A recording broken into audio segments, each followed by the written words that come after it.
The final chapter of Trinity War takes place in Justice League number 23. The issue begins with Wonder Woman's group following Constantine in hopes of recovering Pandora's box. Batman's team is already there as well. Unfortunately, the box reactivates and everyone outside of Constantine begins to succumb to its evil. Superman and his team also arrive, and Constantine realizes that all three Justice Leagues are now ready to take him down for the box. A giant melee breaks out with hero fighting hero. They are all being corrupted. The wicked, dark thoughts each character feels begin to spill out. Steve Trevor finally admits he thinks Superman stole Wonder Woman from him. Superman also irrationally believes that Wonder Woman will leave him for Batman. In anger, he tries to kill Bruce before being stopped by Wonder Woman. As the box briefly goes dormant, the heroes attempt to regroup. During the lull, Firestorm realizes Superman's illness is not derived from the box. Rather, he is being poisoned by kryptonite in his brain. Everyone is shocked when the Atom reveals she put it there. She is an ally of the Outsider and helped manipulate Superman into killing Arthur Light. She is not the only mole though. Cyborg's cybernetic implants detach from his body and are revealed to be controlled by the Grid, a living computer virus. The Outsider also finally reveals his personal backstory.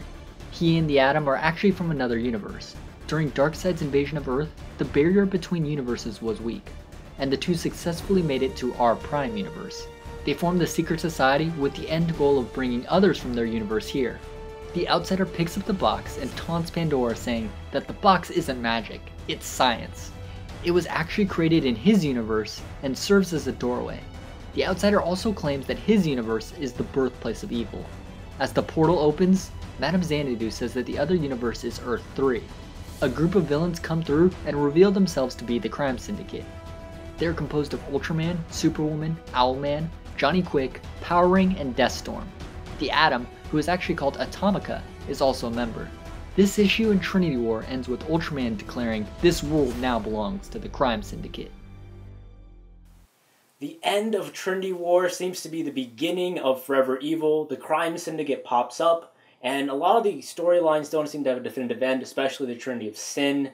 I don't know how I feel about events building into future events. Like, I don't want DC to just turn into a cascade of endless events. Crossovers. Yeah, especially since Forever Evil is just such a huge event. It's really a money grab more than anything else. Yeah, like 52 one-shots. Yeah, exactly. So if this is going to exponentially increase or even go further, I mean, that'll be terrible for everyone, I think. I'm not necessarily opposed to the Crime Syndicate.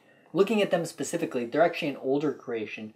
Gardner Fox, the original creator of the Justice League of America, created the Crime Syndicate of America in the 1960s.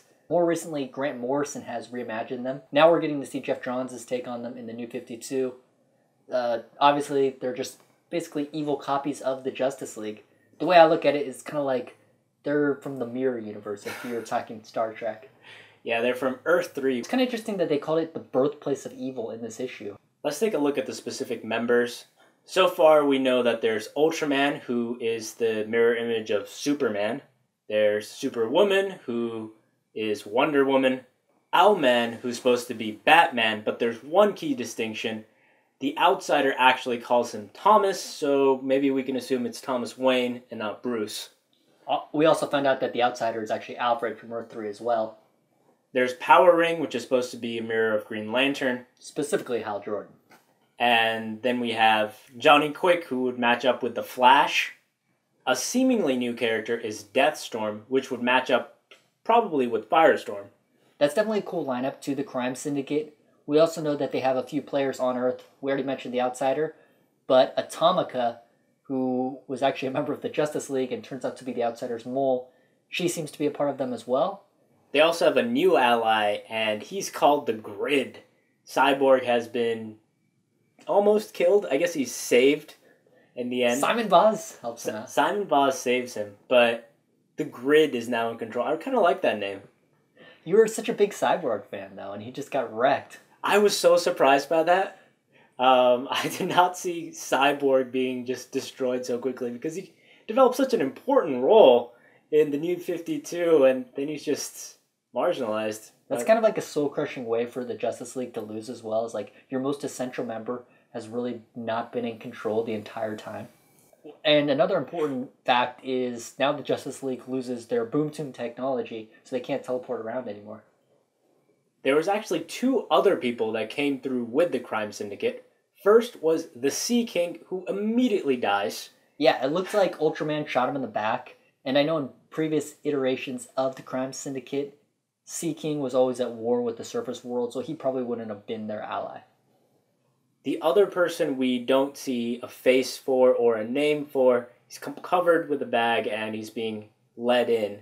And he seems to be their enemy, and I'm actually thinking it's going to be Alexander Luthor, because also in previous incarnations of the Crime Syndicate, he was their main adversary. He was like the one guy fighting for good in their world. And I think if that's true, that would be very interesting because we know from past prophecy about Constantine was supposed to shake a hand of Lex Luthor, maybe make a deal with him. I think it would make more sense if he's making a deal with this good Lex Luthor, this new guy coming in. I could see him making a deal with either Lex Luthor. In Part 4 of Trinity War, Lex Luthor showed up, and he seemed to at least be somewhat in the know, more than other people. And obviously Lex Luthor, since he wants to be the top bad guy on Earth, to oppose Superman, he doesn't want this crime syndicate coming in and stealing his thunder. So we could have like two Lex Luthors both fighting the crime syndicate. That would be pretty cool. Looking at the specifics of how they marched into this new world, the Pandora's box did turn out to be just a doorway, but specifically it's a tool of science and not magic, according to the outsider at least. Yeah, again, this is just my big problem with Trinity War, is that there was a complete shift. Initially, we thought the entire event was about the Trinity of Sin and kind of magic and their punishment, but instead, it's now about the multiverse. And what I don't completely understand is how when Shazam touched the box, he amplified it. Because Shazam is magic. Yeah. He's like the champion of magic. So why would he interact with technology in that way? When we saw the outsider using it to open up this doorway, in that panel, we kind of saw that he was siphoning energy from Shazam. The thing I find funny about this is that Pandora was cursed eons ago by the gods who didn't understand this strange new object. She was just punished for releasing the 7 deadly sins, which don't really seem to be the real cause of anything. Yeah, I'm not at this point sure what she's guilty of. I'm interested to see if Pandora's box will play a role in the future. At the very end, they said the box has been destroyed. Who knows if that's permanently. But also in the first part of Trinity War, we saw a page showing Batman, Superman, and Wonder Woman all looking over a burning world. I don't know if that's our world that the Crime Syndicate is destroying. I think it's more likely that they would go into the Crime Syndicate world, Earth 3, to find out what's driving these guys away or how to fight them. They have mentioned in this issue that this box was just Pandora's box. There's a mother box that presumably is somewhere else, probably in Earth 3, but if there's a way to get that some way. Yeah, maybe they need some object to seal the Crime Syndicate back in Earth 3. Hard to say. Let's take a look at some of the cooler minor details from this issue.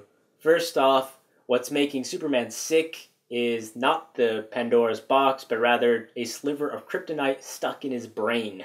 I know I keep bringing this up, but I'm just so incredibly disappointed with the Trinity of Sin, just how worthless they are. We already talked about Pandora, but not only is the Phantom Stranger pretty worthless because he basically gets erased from existence in his tie-in, but then Jeff Johns also has the audacity to tease us with the Trinity of Sin again in this issue. The Crime Syndicate is showing up, but then he gives us one small line where the question is who am I? And then Pandora's I can't tell you because you're the most evil person ever.